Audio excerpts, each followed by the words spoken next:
नमस्कार दोस्तों, आपका हमारे YouTube चैनल में एक बार फिर से स्वागत है। एक बार भगवान भोलेनाथ और माता पार्वती कैलाश पर बैठे हुए थे। तभी वहां नारद मुनि आते हैं और कहते हैं, हे प्रभु, मैं आपसे एक निवेदन करना चाहता हूँ। भोलेनाथ कहते हैं, हाँ नारद मुनि, बोलिए क्या है।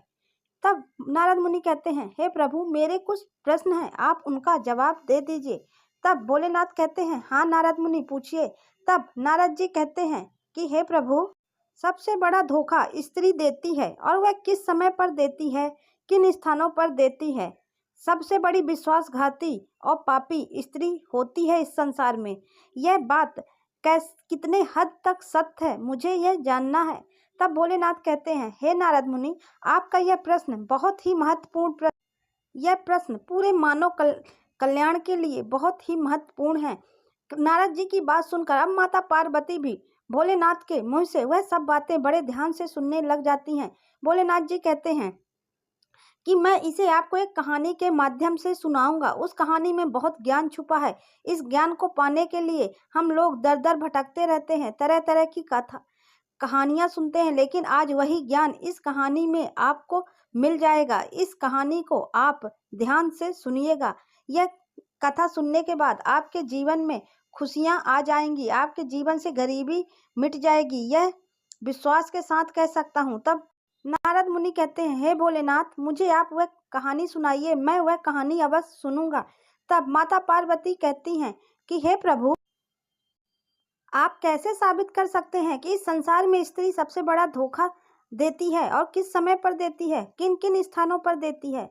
संसार की सबसे बड़ी पापी और विश्वासघाती स्त्री होती है, आप ये कैसे सिद्ध करेंगे। तब तब भोलेनाथ कहते हैं, हे प्रिय, तुम यह कहानी ध्यान से सुनो। तुम्हारे सारे प्रश्नों के और तुम्हारे मन में जो शंकाएं उठ रही हैं, उसका जवाब तुम्हें इस कहानी के माध्यम से अवश्य मिल जाएगा।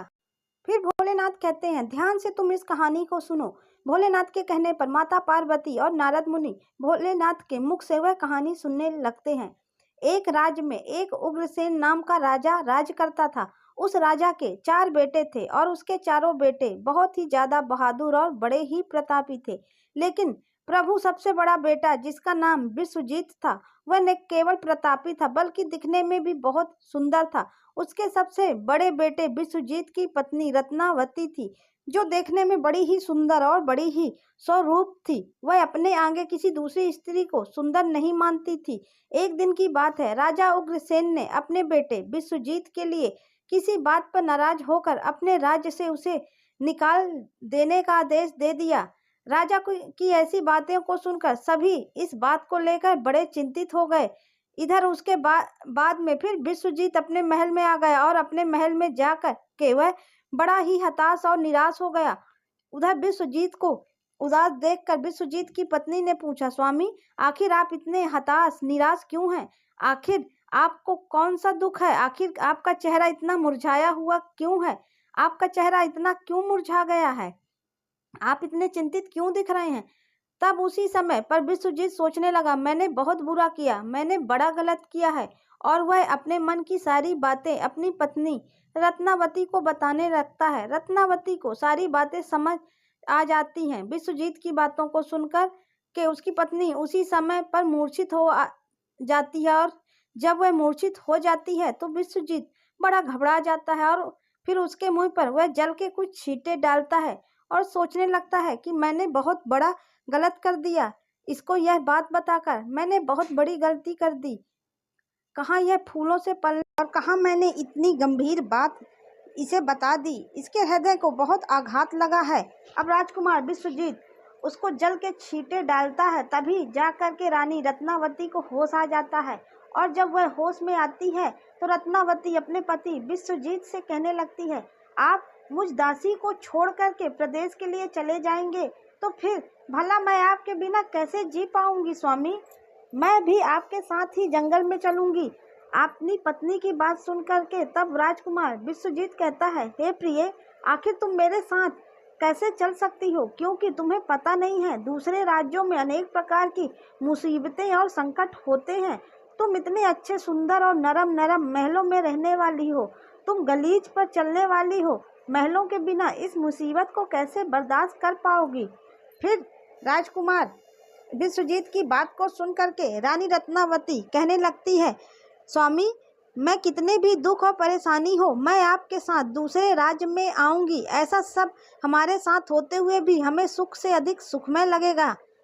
आपको पता नहीं है, महल के सुख आपके बिना जंगल के दुखों से भी डरावने लगेंगे, उससे भी अधिक दुख मुझे देंगे। इसलिए प्रभु प्रिय, आज मैं आपके साथ ही चलूंगी। हे प्रभु, रानी रत्नावती की आंखों में आंसू देख करके विश्वजीत ने अपने मन में सोचा कि मेरी पत्नी मेरे बिना जीवित नहीं रह सकती, वह अकेले यहाँ नहीं रह पाएगी, इसलिए आज मुझे अपनी पत्नी को ऐसी अवस्था में छोड़कर जाना सही नहीं होगा। इन सभी बातों को सोच करके राजकुमार विश्वजीत अपनी पत्नी रत्नावती से कहने लगा कि हे प्रिय, तुम डरो मत, आज हम तुम्हें अपने साथ में लेकर जंगल में चलेंगे। विश्वजीत की इन बातों को सुन करके रत्नावती भी एकदम से प्रसन्न हो जाती है और अपने पति के साथ जाने की तैयारी में जुट जाती है, तैयारी करने लग जाती है। अगली सुबह के लिए वे दोनों पति पत्नी राज्य से निकलकर एक जंगल में पहुंच जाते हैं और दोनों चलते चलते बहुत दूर निकल जाते हैं। दोनों चलते चलते बहुत थक भी चुके थे। फिर वह जंगल में एक बरगद के वृक्ष के नीचे विश्राम करने का निर्णय लेते हैं। वह दोनों लंबे सफर के कारण बहुत ज़्यादा थके हारे हुए थे। उस समय पर ठंडी ठंडी हवा के झोंके भी चल रही थी। उसी समय ठंडी ठंडी हवा के झोंकों में उन दोनों पति पत्नियों को तो नींद भी आ गई, लेकिन कुछ देर बाद में वहीं पर एक जहरीला सांप आकर के रानी रत्नावती को काट देता है और इधर उस जहरीले सर्प ने रानी रत्नावती को डस लिया तो रानी रत्नावती एकदम से तड़पने लगी। पत्नी को दर्द से कराता हुआ देखकर विश्वजीत की आंखें एकदम से खुल गईं। तब विश्वजीत रत्नावती को तड़पता हुआ देख करके और सांप को जाता हुआ देख करके एकदम से घबरा जाता है। विश्वजीत बहुत बेचैन हो जाता है।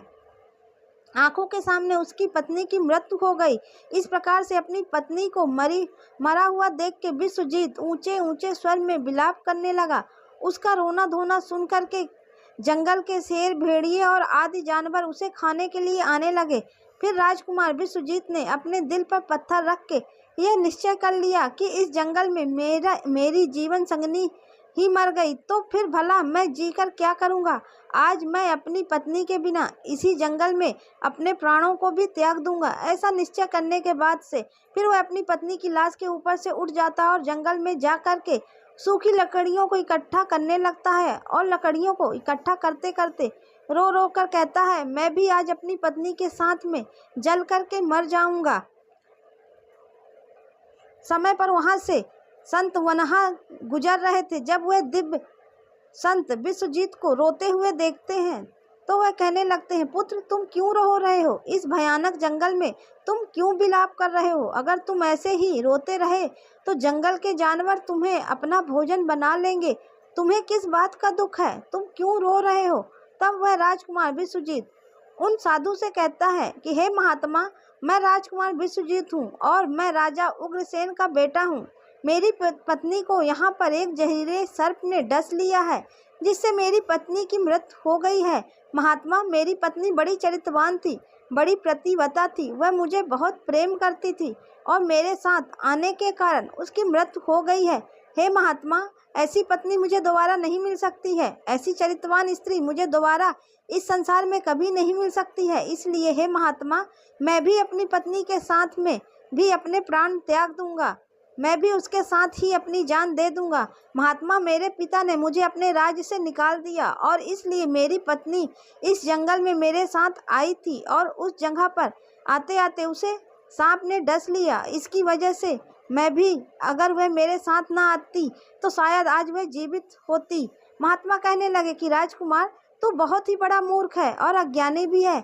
यह संसार है, यहाँ तो इंसानों का आना जाना लगा ही रहता है।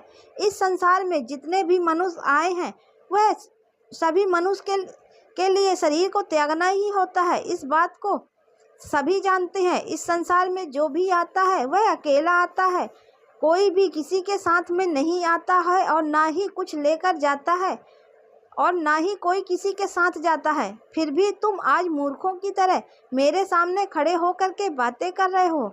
महात्मा कहने लगते हैं, हे राजकुमार, अगर तुम जीवित रहोगे तो तुम इस तरह की कई रानियों को अपने पास प्राप्त कर सकते हो। इस तरह की कई रानियां तुम्हें फिर से मिल सकती हैं।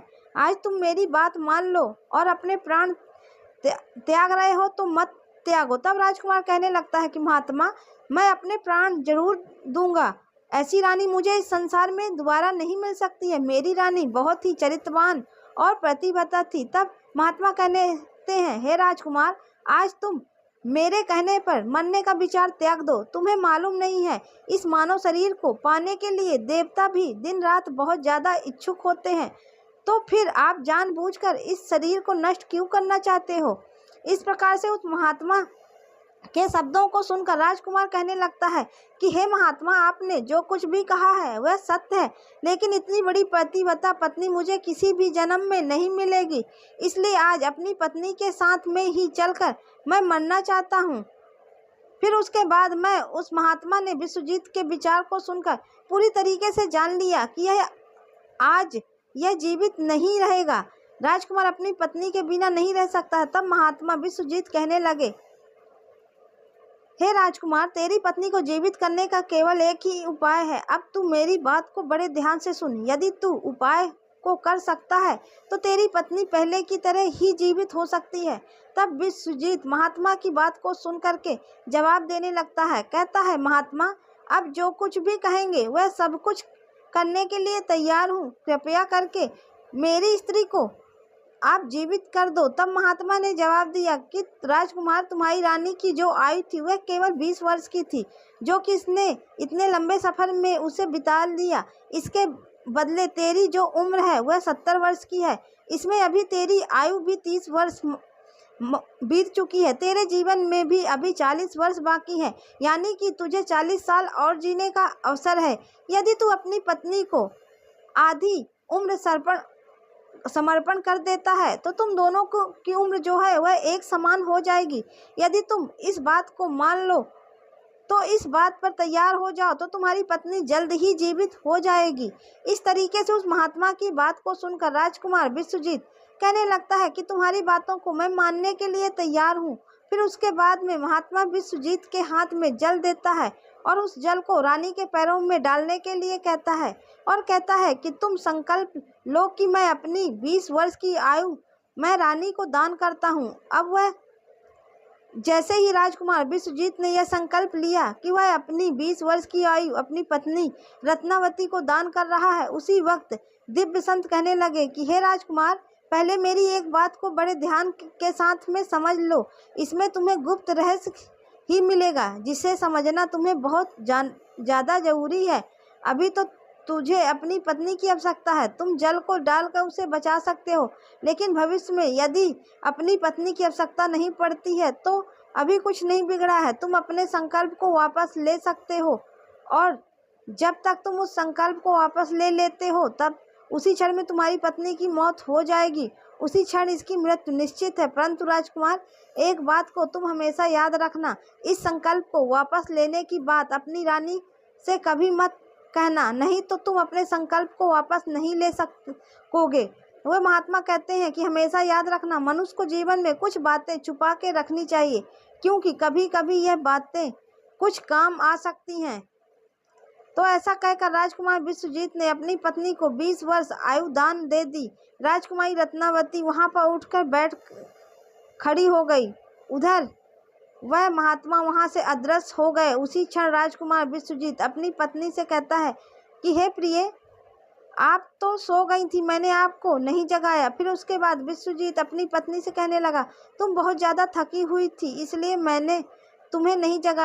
इस प्रकार से राजकुमार विश्वजीत ने अपनी पत्नी से यह सारी बातें छुपा ली कि सांप ने तुम्हें काट लिया था और तुम मर गई थी। इन बातों को विश्वजीत ने अपनी पत्नी से गुप्त ही रखा। इधर वहां से विश्वजीत अपनी पत्नी को लेकर आगे बढ़ जाता और कई दिनों के बाद उसने बहुत ही सुंदर स्थान को देखा। वहां पर एक फकीर की कुटिया बनी हुई थी। वहां पर वह पहुंच गया तो वहां पर उन्होंने देखा कि एक सुंदर सा फकीर वहां पर बैठा हुआ हुक्का पी रहा था और उधर दोनों पति पत्नी बहुत ज़्यादा थके हुए हारे थे, इसलिए वे दोनों उस फकीर के पास में जाकर के बैठ गए। उस समय विश्वजीत ने अपनी पत्नी रत्नावती से कहा कि हे प्रिय, मुझे बहुत तेज से प्यास लग रही है और प्यास की वजह से मेरा गला भी सूख रहा है। कुएं पर चल के पानी पी कर आते हैं। यदि तुमको भी प्यास लगी हो तो हम जाकर तुम्हारे लिए भी पानी की व्यवस्था कर लाते हैं। राजकुमार विश्वजीत की बात को सुन करके वह रानी कहने लगती है, हे प्रिय जी, मुझे भी प्यास नहीं लगी है, आप जाइए, पानी पी करके फिर मेरे पास वापस आ जाइए। इसके बाद में रानी के जवाब को सुनकर विश्वजीत एक लंबी सी रस्सी हाथ में लेकर कुएं की ओर बढ़ने लगा। इधर राजकुमार विश्वजीत कुएं पर पानी पीने के लिए पहुंच गया। उसी समय पर क्या हुआ, राजकुमारी रत्नावती उस फकीर की तरफ देख रही थी। इधर रत्नावती उस फकीर की सुंदरता को देखकर उस पर मोहित हो जाती, अर्थात वह उसको पूरे तरीके से दिल दे बैठी थी। अब राजकुमारी रत्नावती उस फकीर से कहती है कि हे फकीर, आप तो यहाँ पर बड़ी खुशी से रहते हैं, बड़े मौज से रहते हैं। तब वह फकीर कहने लगता है कि हे राजकुमारी, तुम भी यहाँ पर मेरे साथ बड़े मौज से रह सकती हो। तब राजकुमारी रत्नावती कहने लगती है कि मैं रहना तो चाहती हूँ, लेकिन मेरे साथ मेरा पति है, मैं तुम्हारे साथ कैसे रह सकती हूँ। ऐसी बात सुनकर वह फकीर समझ जाता है कि रानी उस पर मोहित हो बैठी है। तब वह फकीर रानी रत्नावती के साथ में प्रेम लीला करने लगता है। तो उसी समय पर फकीर ने रानी से कहा कि आज मैं तुम्हें एक ऐसा उपाय बताता हूँ कि तुम्हारा पति उस कुएं पर पानी पीने के लिए गया है, तुम अपने पति को जा करके उसी कुएं में ढकेल देना। इसके बाद में जो भी होगा हम उसे देखेंगे। फिर वह फकीर की बात सुन करके रानी रत्नावती ने कहा, ठीक है, मैं ऐसा ही करूंगी।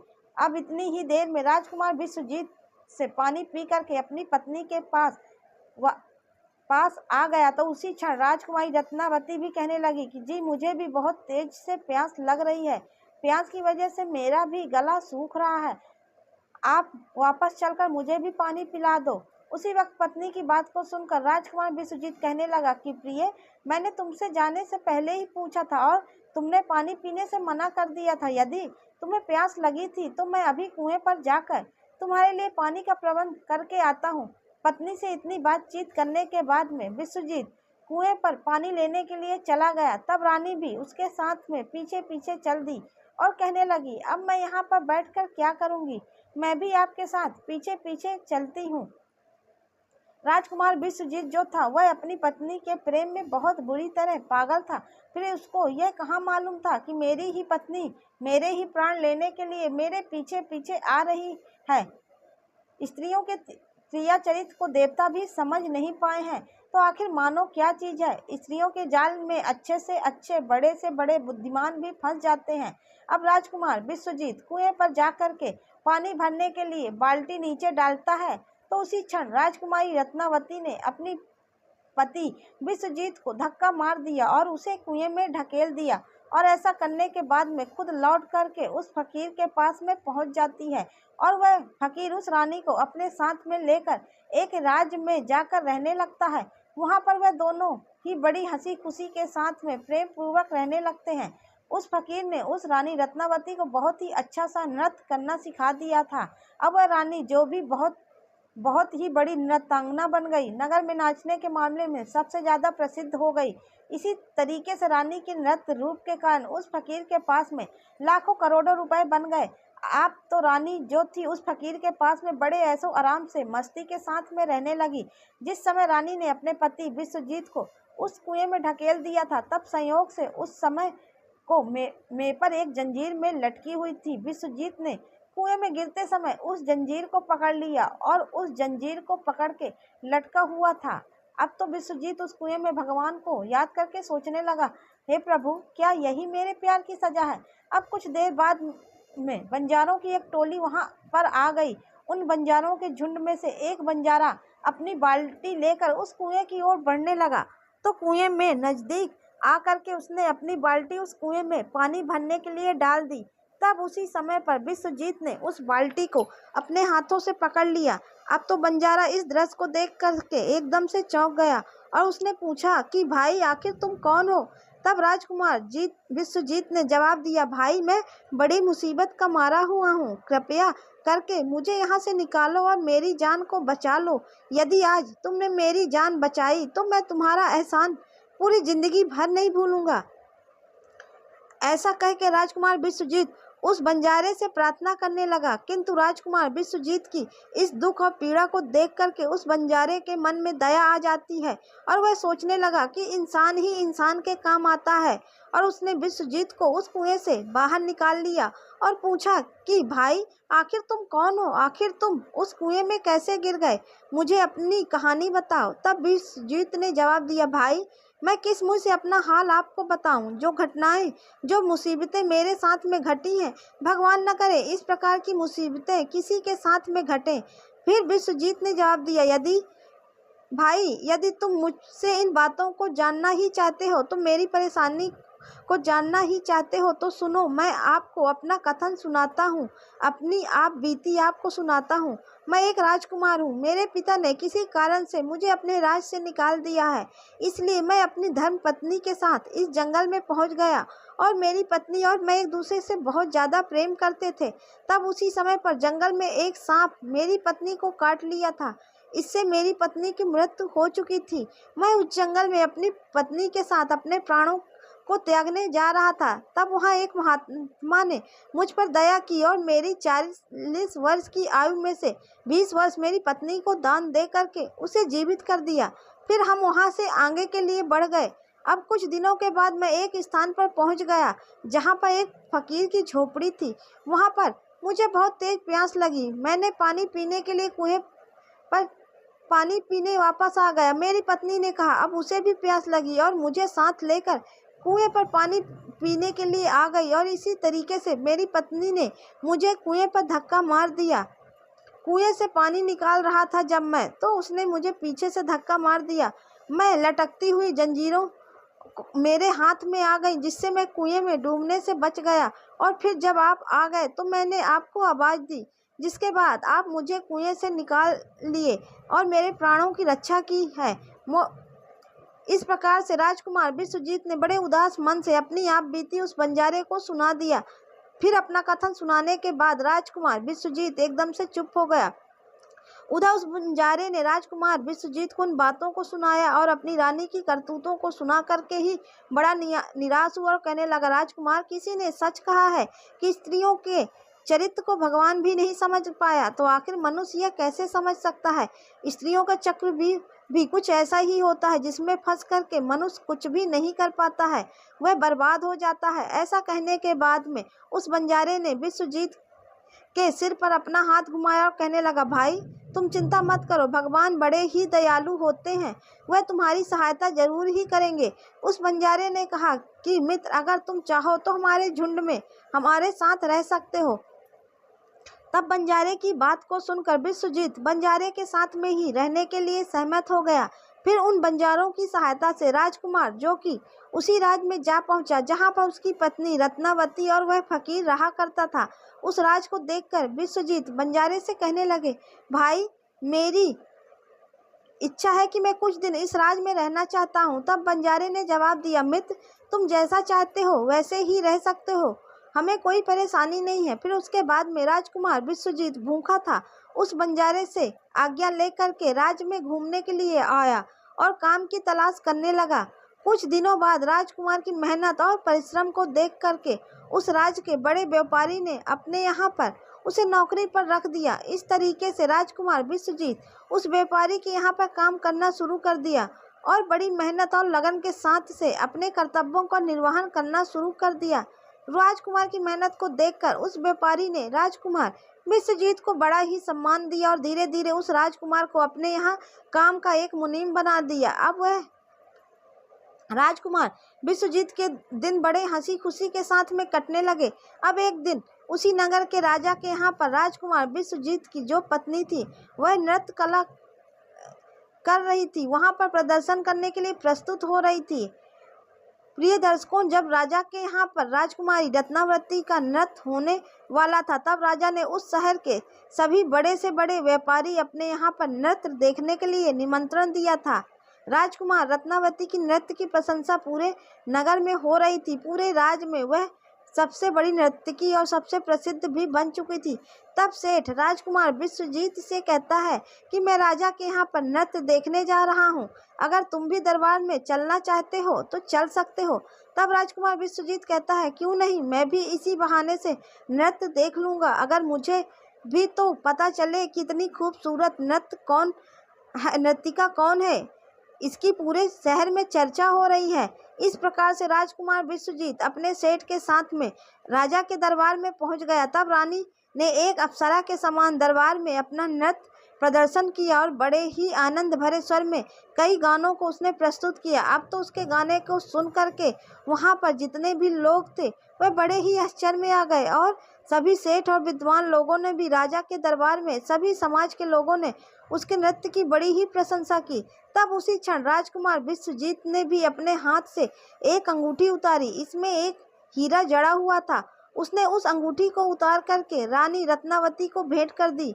उसके बाद में राजकुमारी रत्नावती ने उस अंगूठी को पहचान ली और मन ही मन में विचार करने लगी, यह तो बहुत बड़े आश्चर्य वाली बात है, आखिर मेरा पति जिंदा है और वह यहाँ पर पहुँच गया। यदि उसने मुझे आज पहचान लिया तो वह मुझे जीवित नहीं छोड़ेगा, इसलिए मुझे कुछ ऐसा त्रिया चरित्र रचना चाहिए जिससे मेरे पति को मारा जा सके। अब तो राजकुमारी रत्नावती ने अपने मन में विचार किया, अब मैं यहाँ के राजा के लिए एक ऐसा सुरीला गाना और नृत्य दिखाऊंगी जिससे राजा प्रसन्न हो करके मुझे कुछ मांगने के लिए बोलेंगे, तब मैं राजा से आदेश दिलवाकर उसे मरवा दूंगी। बाद में राजकुमारी ने एक बहुत ही सुरीला गाना गाया और बड़ा ही मधुर नृत्य दिखाया। रानी की इस बसंत बहार को सुन करके वह राजा बड़ा प्रसन्न हुआ। अब तो रत्नावती से राजा कहने लगा, नृत्यांगना, मैं तुम्हारे इस नृत्य को देख करके बड़ा प्रसन्न हूँ, आखिर तुम मुझसे क्या मांगना चाहती हो। तब राजकुमारी रत्नावती ने जवाब दिया कि राजा साहब, यदि आप मुझसे प्रसन्न हैं तो सबसे पहले मुझे एक वचन दीजिए, जो मैं आपसे मांगूंगी आप मुझे वही देंगे। रत्नावती ने जवाब दिया, इस सभा में मेरा एक शत्रु है, कृपया करके महाराज मेरे मांगने पर उसको फांसी की सजा दे दीजिए। तब राजा ने कहा, उस चोर को बुला करके मेरे सामने लाओ। तब उस रानी ने राजकुमार विश्वजीत का हाथ पकड़ा और उसे बुला करके राजा के सामने पहुंचा दिया। उसी क्षण राजा ने अपने सैनिकों को आदेश दिया कि तुरंत ही इस चोर को जल्लादों के सामने ले जाओ, रानी के इस चोर को फांसी पर चढ़ा दो। इसी बीच में विश्वजीत का जो सेठ था वह भी वहां पर था। वह दौड़ता हुआ विश्वजीत के पास में गया और उसने पूछा कि आखिर तुमने इस नाचने वाली का क्या चुराया है, जिसकी वजह से वह तुम्हें अपना शत्रु बता रही है और वह तुझे मरवाना चाहती है।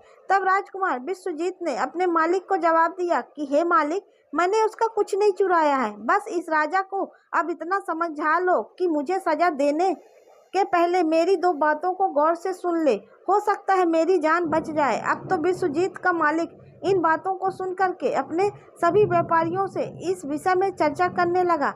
उस सेठ ने कहा कि मित्रों, या तो राजा न्याय करें या फिर हम सभी शहर को छोड़ करके इस शहर से कहीं और चले जाएंगे। इस प्रकार से सभी व्यापारी इकट्ठे होकर के राजा के पास में पहुंच गए और राजा से जाकर कहने लगे, राजन, हमारा मुनीम जो है वह एक निर्दोष है और आपने उसे मरवाने का आदेश दे दिया है। वह कह दिया कि राजा से वह दो बातें कहना चाहता है। इन दो बातों को सुनने के बाद में आप उस पर कोई अपराध लगे तो आप उसे मरवाना चाहें तो मरवा सकते हो, उसके मरने से पहले उसकी दो बातों को आप जरूर सुनिए। फिर राजा ने व्यापारियों की बातों को सुन करके कहा, ठीक है, तुम अपने मुनीम को मेरे पास बुलवा दो। तब विश्वजीत को बुला करके राजा के सामने खड़ा किया गया। तब राजा ने जवाब दिया, तुम जो भी कहना चाहते हो खुले शब्दों में मेरे सामने कहो। तब उसी समय राजकुमार विश्वजीत ने जवाब दिया कि महाराज, आखिर मैंने कौन सा अपराध किया है जिस कारण आपने मेरी हत्या करवाने के लिए अपने मंत्रियों को आदेश दे दिया। फिर राजकुमार विश्वजीत की बात को सुनकर के राजा ने जवाब दिया, तो उस नृत्यांगना का चोर है, उसका शत्रु है। तो विश्वजीत ने जवाब दिया, नहीं महाराज, मैं उस स्त्री का पति हूँ जो मुझे कुएं में ढकेल कर इस फकीर के साथ यहाँ पर भाग चली आई है। अब तो राजकुमारी रत्नावती ने समझ लिया कि अब तो बात बिगड़ रही है। तब राजकुमारी रत्नावती जो थी राजा से कहती कि हे महाराज, मैं चरित्रहीन नहीं हूँ, मैं कुलटा नहीं हूँ, यह बिल्कुल झूठ बोल रहा है, आखिर कौन है, यह तो मैं इसे जानती भी नहीं हूँ, यह तो चोर है। मैं तो सिर्फ इतना ही जानती हूँ कि यह मेरा शत्रु है। फिर राजकुमार विश्वजीत ने जवाब दिया कि महाराज ठीक है, यदि यह मेरी पत्नी नहीं है तो यह वह सबको जो मैंने रास्ते में दिया था वह मेरी अमानत के रूप में इस स्त्री से मुझे वापस दिलवा दो। फिर विश्वजीत रत्नावती की तरफ देखने लगा। तब राजकुमार विश्वजीत ने अपनी अमानत को वापस लेने की बात की तो राजकुमारी रत्नावती ने इसे बड़े सहज स्वभाव से स्वीकार कर लिया। तब विश्वजीत ने जवाब दिया, अच्छा अब तुम अपने हाथों से गंगा जल को लो, अब तुम्हारा न्याय इसी सभा में होगा और सभी के सामने होगा। तब राजकुमारी रत्नावती ने जल डाल करके जमीन पर रखा और कहा कि वह वस्तु जो रास्ते में मुझे दी गई थी मैं इसे आज से वापस कर रही हूँ। तब उसी क्षण राजकुमार विश्वजीत ने अपने हाथों लिया और जल लेकर यह बात कही कि मैंने रास्ते में जो कुछ भी चीज अपनी रानी को दी है मैं वापस ले रहा हूँ, और हाथों में गंगा जल ले लिया। उसी वक्त रानी रत्नावती ने भी अपने हाथों में गंगा जल लिया और कहा कि मुझे रास्ते में जो वस्तु इसने दी है उसकी वस्तु इसके कहने के अनुसार आज इसे वापस कर रही हूँ। जैसे ही उसने अपने हाथों से जल छोड़ा उसी क्षण रानी के शरीर से प्राण निकल गए। अब वह इस दृश्य को देखकर वहां के लोग जो एकदम से आश्चर्यचकित हो गए। राजा के लिए भी यह बात बड़ी ही चिंता का विषय बन गई। तब राजा विश्वजीत से कहने लगा, आखिर यह क्या हो गया, मुझे सच्चाई बताई जाए, सच्चाई क्या है। तब उसी क्षण राजकुमार विश्वजीत अपनी कहानी सुनाने लगा। अपने जीवन की सभी घटनाओं को क्रम से बताते हुए उसने राज्य से निकलने जाने से अब तक की सभी घटनाओं को उसने पूरे एक एक करके वृत्तांत सुना दिया और राजा ने भी बड़े ध्यान से उसका वृत्तांत सुना। राजा ने पूरी कथा को सुन करके विश्वजीत को अपने गले से लगा लिया और कहा। उसके बाद में राजा ने अपनी पुत्री राजकुमारी की शादी विश्वजीत के साथ में माता पार्वती भोलेनाथ की कहानी सुनने के बाद एकदम से हैरान हो गई। तब माता पार्वती कहने लगी, मुझे लगता है कि आप सच कह रहे हैं कि स्त्री किसी में भी जो होती हैं, कुछ स्त्रियां खराब होती हैं लेकिन सब स्त्रियां खराब हो यह सही नहीं है। कुछ स्त्रियां सच्ची और ईमानदार और चरित्रवान निकलती हैं, परंतु इसके अलावा पुरुषों में भी कुछ ऐसे प्राणी हैं जो पापी और विश्वासघाती हो सकते हैं। भगवान शिव ने पूछा कि आप ऐसे क्यों बोल रही हैं। तब माता पार्वती कहती हैं, जिस प्रकार से आपने स्त्रियों के बारे में बताया है उसी प्रकार मैं भी आपको एक कहानी सुनाती हूँ जिससे स्त्री की तुलना में पुरुष सबसे ज़्यादा पापी और दुराचारी होते हैं और धोखेबाज भी होते हैं, और वे किस समय पर धोखा देते हैं यदि आपको पता चलेगा फिर उस समय आप सही बताइएगा कि स्त्री ज़्यादा पापी होती है या पुरुष। अब मैं आपको एक कहानी सुनाने जाती हूँ। प्रभु, एक नगर में एक सेठ रहा करते थे। उस सेठ का एक लड़का था और वह लड़का रात दिन जो जुएबाजी और सट्टा खेलता था। सेठ के खूब समझाने के बावजूद भी वह लड़का नहीं समझता है। अंततः सेठ उसको समझाकर मृत्यु को प्राप्त हो गए, लेकिन वह लड़का नहीं समझा। जब पिता की मृत्यु होने के बाद वह लड़का और भी ज़्यादा स्वतंत्र हो गया। अपने पिता की सारी जमीन, सारी जमा पूंजी सट्टे में फूंक दिया। सट्टेबाजी में हो रही पूरी जमा पूंजी को लगा दिया और बर्बाद होकर के जमीन दौलत सब कुछ बेच करके बस सट्टेबाजी में लग गया और गांव छोड़कर निकल गया। जब वह लड़का गांव छोड़कर निकल जाता है तो दोबारा लौट करके उस गांव में नहीं आता है। घूमता घूमता वह एक नगर में पहुंच जाता है। उस नगर के राजा के महल के सामने जाकर बैठ जाता है। राजा उस लड़के को देखता है। देखने के बाद राजा सोचने लगता है कि यह लड़का बड़ा सुंदर है, हो सकता है या तो कोई सेठ का लड़का हो या किसी बड़े राजा का लड़का हो। इसी बात को सोचकर उस लड़के को अपने पास बुलाता है। सैनिक उस लड़के को राजा के पास लेकर जाते हैं। राजा उस लड़के से पूछता है, भाई तुम कहाँ से आए हो? दिखने में बड़े ही सुंदर हो, सीधे साधे लगते हो। तुम कौन हो? कहाँ से आए हो? तुमको क्या परेशानी है? लड़का राजा को जवाब देता है। वह राजा से कहता है, राजा साहब, मैं एक बड़ा व्यापारी हूँ। रास्ते में गुंडों ने, कुछ लुटेरों ने मिलकर मेरा सामान लूट लिया और मैं यहाँ पहुँच गया हूँ। उस लड़के की इतनी बात सुनकर राजा उस लड़के पर विश्वास कर लेता है। लड़का राजा से कहता है, राजा साहब, मेरा सामान लुटेरों ने लूट लिया है। मेरे पास कुछ नहीं है, खाने को भी नहीं, मेरे पास कुछ भी नहीं बचा है, सब कुछ लुटेरों ने लूट लिया। मुझे मेरे गांव जाने के लिए भी पैसे नहीं हैं। राजा उस लड़के की बात पर विश्वास कर लेता है। लड़का कहता है, यदि राजा साहब आप मेरी थोड़ी सी सहायता कर देते तो मैं अपने गांव तक पहुंच सकता और आपका बहुत ही भला होगा, आपकी बड़ी कृपा होगी। राजा लड़के के झांसे में आ जाता है। राजा सोचने लगता है कि लड़का व्यापारी है और बड़ा सुंदर भी है। उस राजा का कोई लड़का नहीं था, सिर्फ एक लड़की थी। वह राजा सोचने लगा कि मेरी मृत्यु के बाद मेरे राज को यह लड़का बड़े आराम से संभाल सकता है, क्योंकि लड़का सुंदर भी है और ज्ञानी भी है और बड़े व्यापारी भी है। यही बात सोच करके वह सोचने लगा, क्यों ना मैं अपनी लड़की की शादी इस लड़के से करवा दूं और यह मेरा घर जमाई बन करके रह सकता है और आने वाले समय में यह मेरे राज्य को भी संभाल सकता है। यही सोचकर राजा उस लड़के से कहता है, बेटा मैं अपनी पुत्री की शादी तुम्हारे साथ कर दूं तो तुम्हें कोई आपत्ति नहीं है। लड़का यह बात को सुनकर मन ही मन बहुत खुश हो जाता है और कहने लगता है, राजा साहब मैं तैयार हूँ, यदि आपका हुक्म है, आपका आदेश है तो मैं मना नहीं कर सकता हूँ। राजा अपनी पुत्री की शादी उस लड़के से करा देता है। काफ़ी सारा धन दौलत और दास दासियाँ देकर अपनी पुत्री को उस लड़के के साथ राजा विदा कर देते हैं।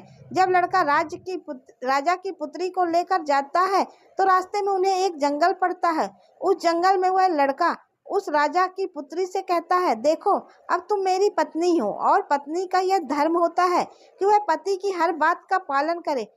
लड़का कहता है, यह घना जंगल है और इस जंगल में लुटेरे बहुत ज़्यादा होते हैं। इसी जंगल में मेरा सारा सामान लुटेरे लूट कर ले गए थे, इसलिए आपके पास जितने भी गहने आपने पहन रखे हैं वह सारे उतार कर मुझे दे दीजिए, वरना लुटेरे यहाँ आ जाएंगे और लूट कर ले जाएंगे। पत्नी अपने पति पर विश्वास करती है। यह बात तो सदा से चली आ रही है कि पत्नी अपने पति पर विश्वास करती है। वह पत्नी भी अपने पति पर पूर्ण विश्वास करती थी। वह कहती है, ठीक है, यदि आप कह रहे हैं तो मैं अपने सारे गहने उतार करके आपको दे देती हूँ। राजा की लड़की अपने सारे गहने उतार करके अपने पति को दे देती है। वह लड़का पत्नी के सारे गहने लेकर अपनी कमर में बांध लेता है। राजा ने जितना भी धन दौलत दिया था उन सबको वह एक जगह इकट्ठा कर लेता है और रास्ते में आगे जा कर के वह विश्राम करने के लिए रुकते हैं। जब विश्राम करने के लिए रुकते हैं तो लड़का सभी दास दासियों को मार देता है और उस लड़की को पास ही में कुआं था, उसी कुएं में ढकेल देता है और वहां से सारा सामान लेकर के भाग जाता है। लड़का सोचता है कि सबको मार दिया है, पत्नी को भी कुएं में ढकेल दिया है तो पत्नी भी खत्म हो जाएगी। अब मैं इन पैसों से बड़े आराम से अपना जीवन व्यतीत करूंगा, खूब मैं जुआबाजी करूंगा, खूब मैं सट्टा लगाऊंगा। यही सोच करके लड़का वहां से सारा सामान लेकर के भाग जाता है। उस लड़के की पत्नी कुएं में खत्म नहीं हुई थी। उसने एक डाल को पकड़ लिया और जोर जोर से चिल्लाती रही कि कोई मुझे कुएं से बाहर निकाल लो।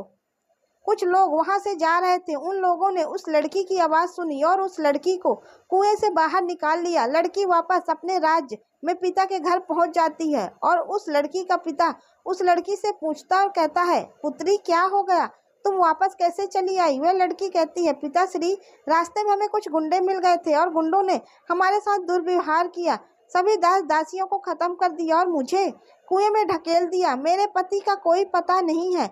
वह लड़की पतिव्रता थी, इसलिए उसने उस घटना के बारे में अपने पिता को नहीं बताया। कुछ समय के लिए वह लड़की अपने पिता के घर रहने लगी। कुछ समय निकलने के बाद वह लड़का फिर से उस राजा के द्वार पर आता है, अपने ससुर के राज में आता है। प्रिय दर्शकों, वह जितना भी धन लूट के ले गया था उसने सबको वह अपनी सट्टेबाजी में उड़ा दिया था।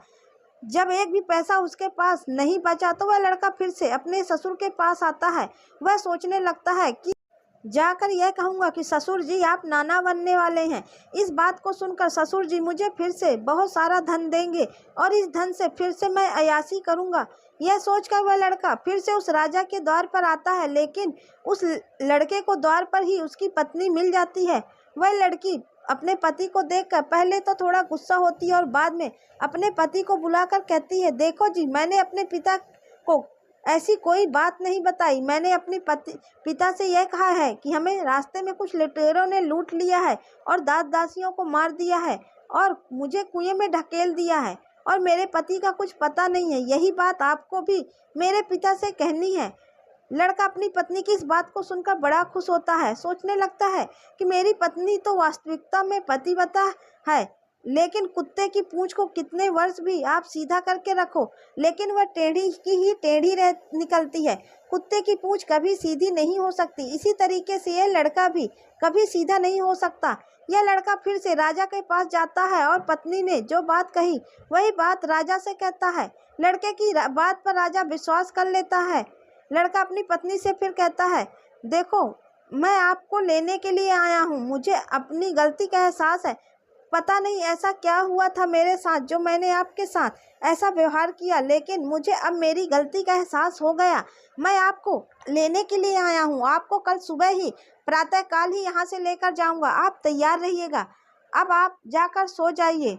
सारे घर वाले सो जाते हैं। राजा सो जाता है, उसकी पत्नी सो जाती है। अब वह लड़का अचानक आधी रात को उठता है और राजा की तलवार से राजा की गर्दन काट देता है, अपनी पत्नी की गर्दन काट देता है। सभी को मारने के बाद वह वहां से सारा धन और उस स्त्री के गहने चुरा करके फिर से अपने गांव लौट आता है। इस प्रकार से अब आप ही बताइए कि संसार में सबसे बड़ा पापी और विश्वासघाती कौन है। अब न्याय आपके हाथ में। आप ही बताइए कि संसार में सबसे बड़ा पापी और विश्वासघाती कौन है। तब भगवान शिव कहने लगते हैं कि मैंने आपकी भी कहानी सुन ली है। मैंने बड़े ध्यान से कहानी सुनी है। अपनी और आपकी दोनों कहानी सुनने के बाद मैं दोनों का न्याय करता हूँ। सच में संसार में स्त्री पुरुष के बीच में सबसे ज़्यादा पापी और विश्वासघाती कौन है, यह तो स्पष्ट करना मुश्किल है। तब भगवान शिव कहते हैं, बिना किसी शंका के यह सत्य है कि इंसान की सोच जब उसके स्तर से नीचे गिर जाती है तो वही इंसान पापी और विश्वासघाती होता है, चाहे वह स्त्री हो या पुरुष। मनुष्य को किसी भी प्रकार के पाप करने से पहले यही सोचना चाहिए, क्या वह सही कर रहा है या फिर नहीं। पापी और विश्वासघाती होने के लिए मनुष्य में कोई जाति नहीं होती है, उस इंसान की सोच और प्रीतिभाव का परिणाम होता है। दर्शकों, वास्तव में इंसान की सोच ही उसके स्तर से नीचे गिर जाती है और वही इंसान को ऊपर उठाती है, पापी और विश्वासघाती बन जाता है, चाहे वह स्त्री हो या पुरुष। इस प्रकार से भगवान शिव कहते हैं कि इस कहानी से यह हमें शिक्षा मिलती है कि पापी कोई भी हो सकता है, वह चाहे स्त्री हो या पुरुष। वह हमारी सोच पर निर्भर करता है। इस प्रकार यह कहानी आपको कैसी लगी? अगर यह कहानी आपको अच्छी लगी तो प्लीज़ कमेंट्स करके ज़रूर बताइएगा।